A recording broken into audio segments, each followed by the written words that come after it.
Welcome to Bigfoot Researcher's Journal, Impossible, the new show from Crypto Odyssey. Rent episode 1 today.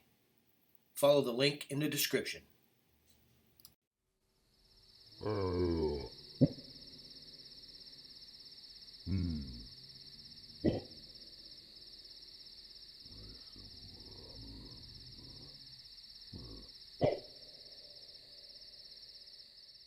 I have a little back injury right now, but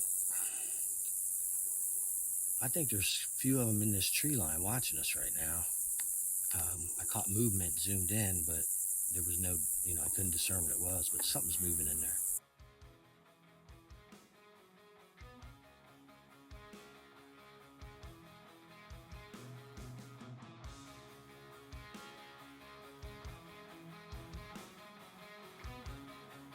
This is a 16-inch bony track, just like the one that Carrie and I found. Here's the heel, and it comes up this way. There's the mid-tarsal ridge, and then the front of the toes and stuff are right up in there. I'm going to see if I can get a better picture of this track, but this is amazing, and it's huge. If you guys could see the height of this ridge right here, this is absolutely incredible. This is a buildup. That's my finger on both sides, and it runs all the way across the track. This is incredible, man. This is what a mid-tarsal ridge looks like. And this is such a bad example.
Yeah, buddy.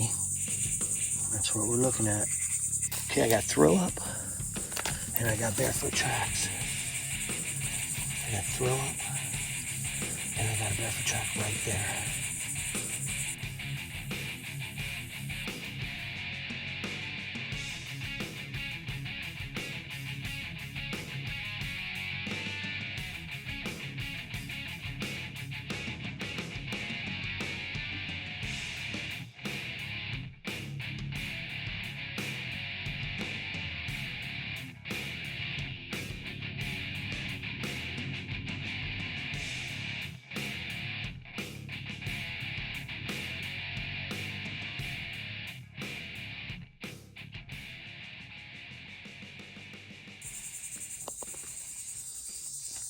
Okay.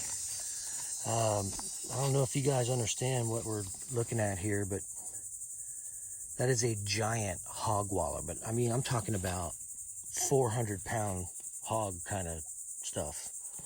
Like, this is enormous, man. Look at the size of my shoe compared to this hole. That whatever hog this is got to be giant. It's got to be giant. You don't think it's a giant Bigfoot sitting? Because that's the kind of thing you might expect to see from a... Oh, you mean laying down in the hot? Well, I mean, maybe. But I mean, this is something hogs do. So, I mean, instantly I'm like, okay, we're staring at like some hog stuff. There are some interesting types of bush in that section that normally there's like bushes that don't belong there, stuck all in there. So when you zoom in on it, you're seeing parts of other trees jammed in there in that tree, like they're trying to make it thicker so you can't see into it. Right. That's not normal. That's not how that looks when I look at it 200 times a year. It looks like somebody's building a wall they can hide behind. And that's the kind of stuff we look for, you know. When you've been coming to the same place and you see it 1,000 times a year in 1,000 different clips, you understand what it looks like. And when there's a very big difference, suddenly it's very obvious, you know, and this is one of them.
See that? I see it.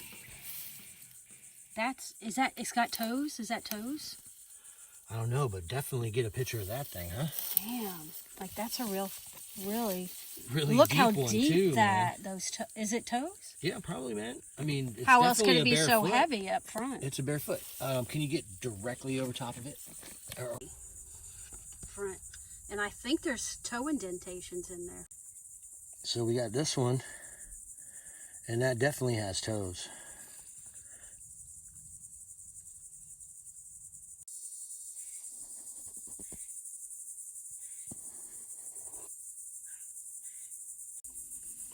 You okay so far, Mel? Yeah. Okay. You let me know if we want to turn. You let me know if you want to turn around, okay?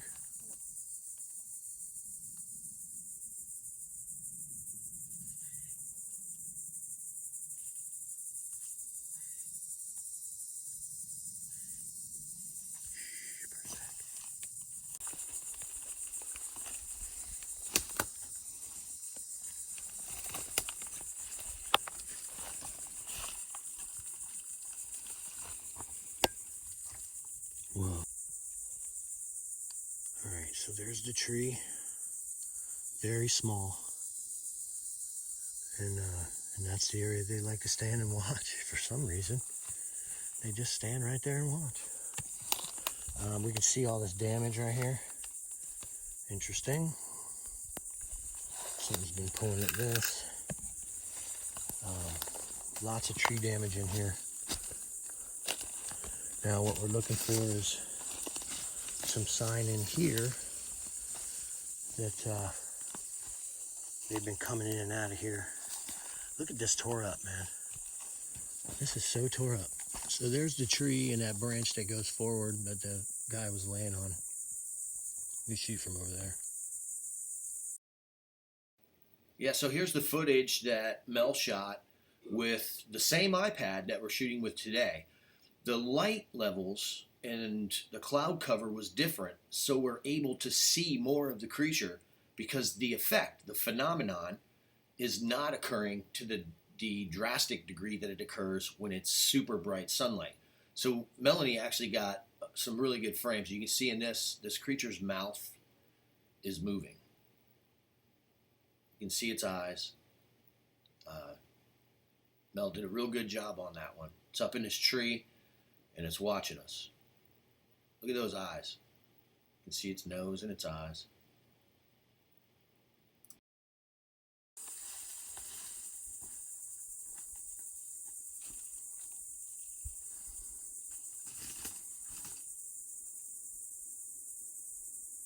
A lot of pig root over here. Yeah, seems like there's a lot of pigs around this tree, huh?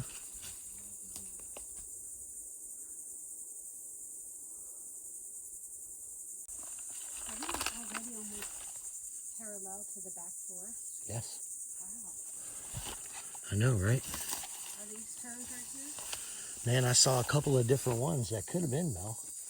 I'm looking for that really, really, really giant, big, giant, you know what I mean? Sorry, that was swearing. There's a track right there, guys.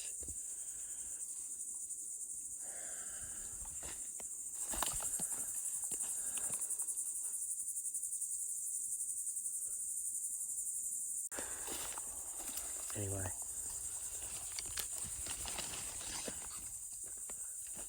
Dude, are you kidding me with this hog damage? This is like...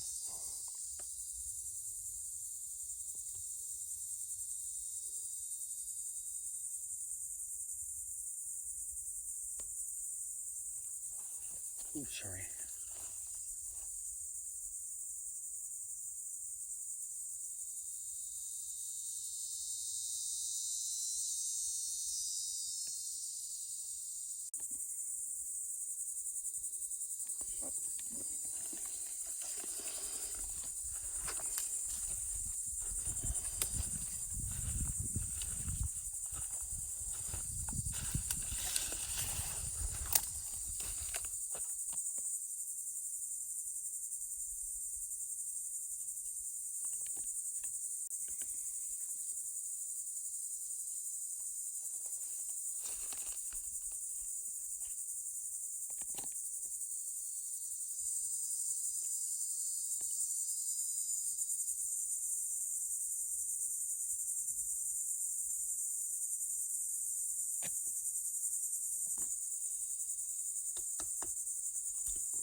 Wasn't there a time that we were hearing like a whole town? You never know that these things are back here, man. You really have to pay attention to what is going on. You could be here for hours, I imagine, and just never even notice the prolific tree damage in this place, because it just has a tendency to look natural. But when treetops are still green, attached to the fallen trees, man, and there's not a bunch of them all next to each other, it's not storm damage, man. It's not. You know what I mean? Storms, they knock trees down in the same direction, man. I live in Florida. I've seen hurricane damage my whole life. And what's in this place is clearly individual trees, and they're picked out. It's interesting.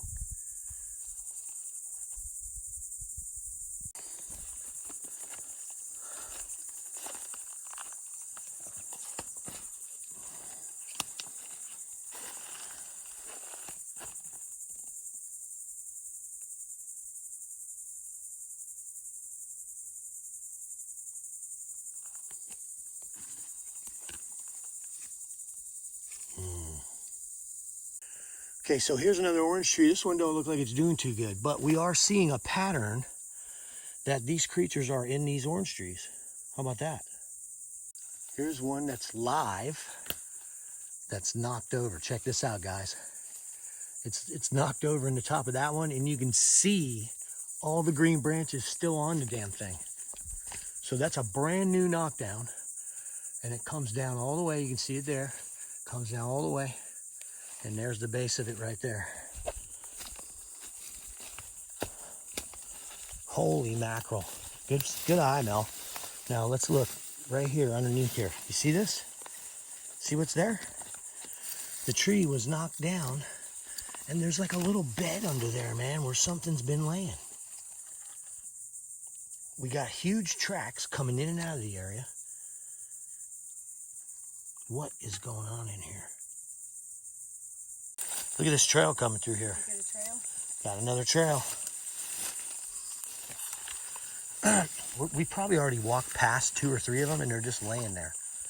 That's what happened the last time we were in here. I wasn't really looking, and I've been tracking, so I'm not watching what's going on up front.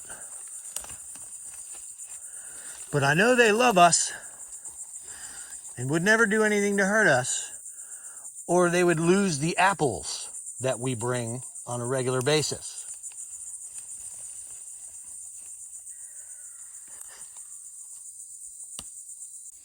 Look at this one. Oh, what do we got there? Looks like something. Another track, barefoot track.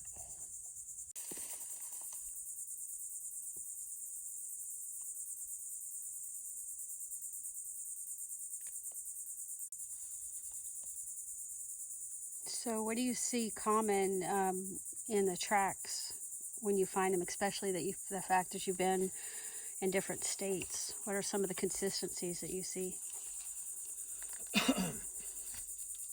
Well, first of all, I'm not feeling so good. It's still, I think, the COVID thing is getting me, and I'm feeling really bad. Probably the most common thing about finding tracks in these areas is that they're very subtle. Only an experienced tracker would be able to find these tracks back in here. You have to take the time knowing that these creatures are in here and continue throughout the area to find the active trails. When you find the active trail, and that's to say the area that they've been frequenting most, you will find their tracks. And we're in the back now, and what we did was follow tracks that were coming this way, and then explore the area when we got to the back and found tracks leading this way. So now we're tracking this way, and that's typically what it is. But if you really, if you were here and you saw that last, 16-inch track, you would have seen the mid-tarsal ridge, the toe in the front, the heel is very clear. There's only one thing back here with an emaciated, bony foot that's 16 inches long. He just whistled at us? Okay, we just had a whistle, and I whistled back. He was right over there. Right over there. Somewhere right over there. somewhere right over there. Somebody whistled at us just now. Oh, another. Fuck! Look at this foot. Look at these footprints. Look at this one. This one's perfectly angled, Mel. It's got toes and everything, man. Isn't that cool, dude? Got another track. Wow. And he's whistling. Was that you? That one was me, yeah.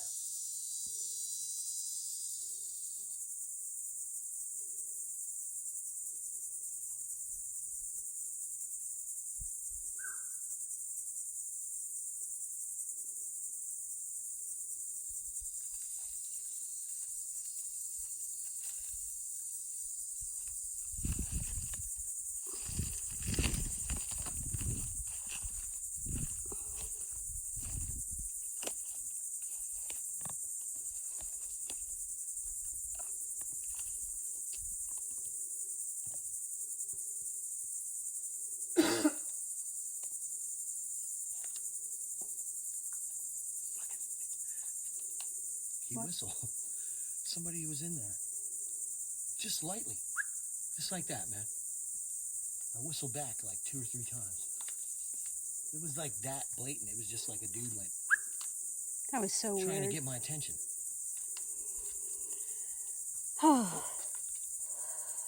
Somebody just threw something. Something just hit the ground.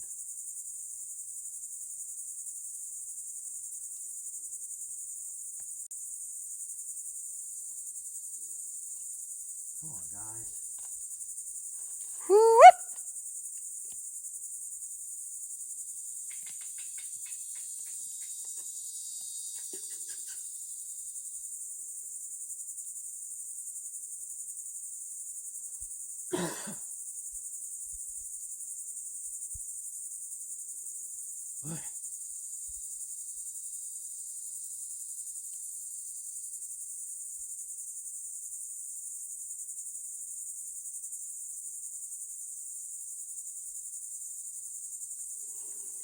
What do you think their purpose would be for whistling?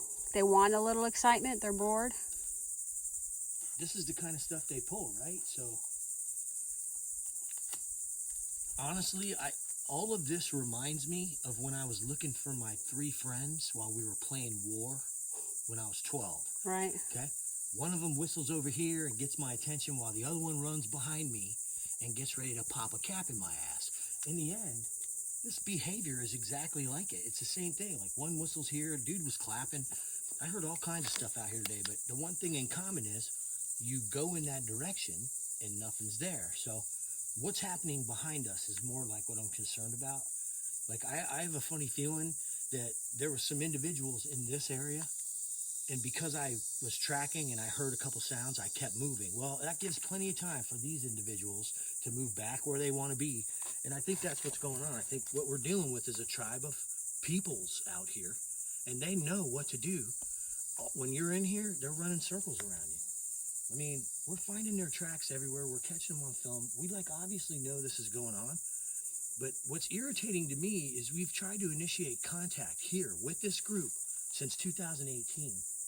And I believe I had an opportunity where I walked in and this thing had an apple sitting on the ground. I took it as a sign of like they were trying to eat me or something and set me up or whatever. It looked like a trap. But in the end, what if they were trying to make contact and I f***ed it up?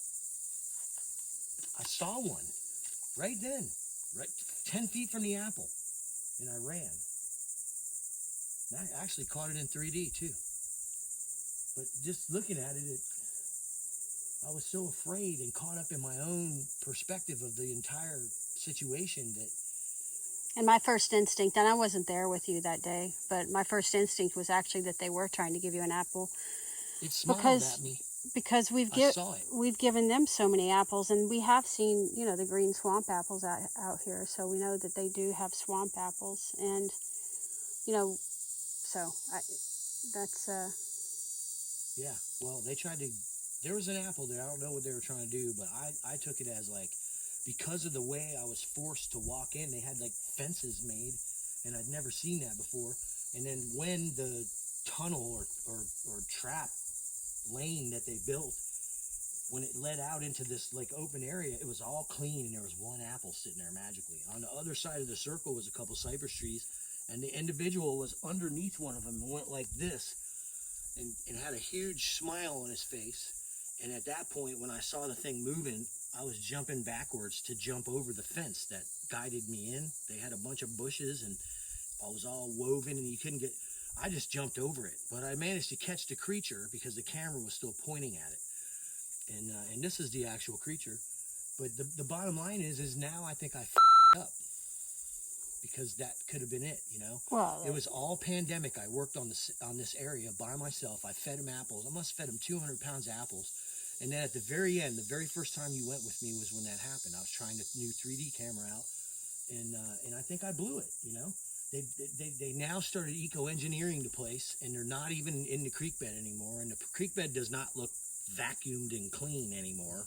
It's like, you can tell the residents have moved on. The place is filthy. And trust me, man, for 3 years, you could walk in that creek bed and you would not find one dead branch, not one leaf. But when you look up, they were all the stuff was back up in the trees somehow, dead. It's like, you know, I knew I had an opportunity, and I feel like I blew it.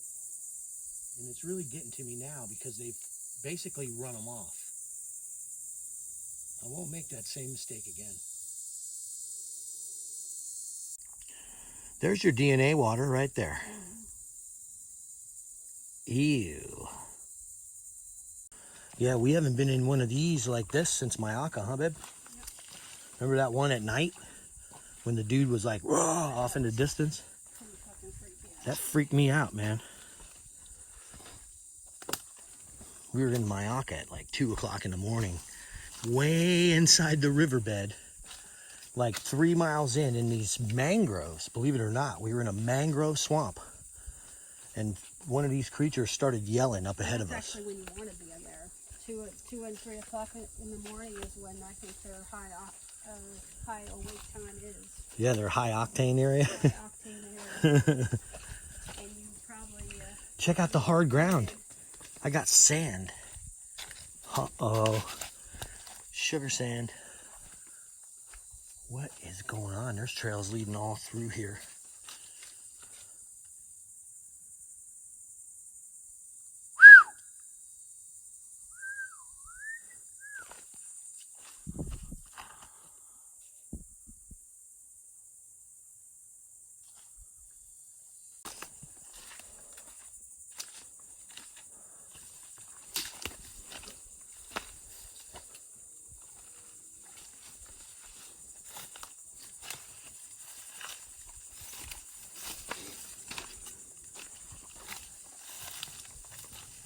Orange trees.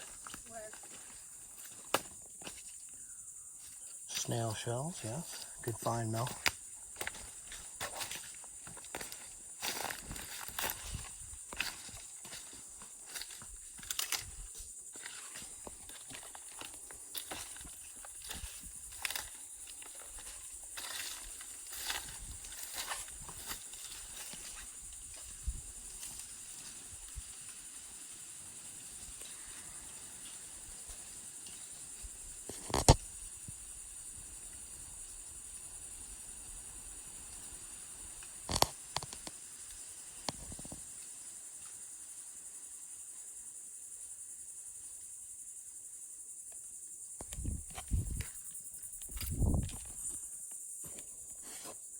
Swamp mango.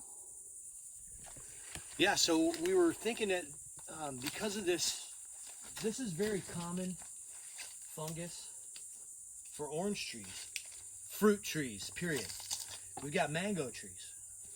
We're back here in the rear where the creatures seem to push from into the area that we catch them on film, and it really is a perfect explanation for what draws these creatures to this area. We got mango trees all through this whole area. And yet, I've only seen one on the ground. The rest are gone. I think we got some clues to what they like eating here. I think a big giant mango might just be the ticket for a handoff. It sounds good to me, man. The mango is pretty, One of those big 3-pound mangoes, right? pretty juicy, yeah. Look at this trail, Mel. Let's follow this one. I bet you we find a track. This is like the most warming one. I notice a marked difference in interest when we don't bring apples.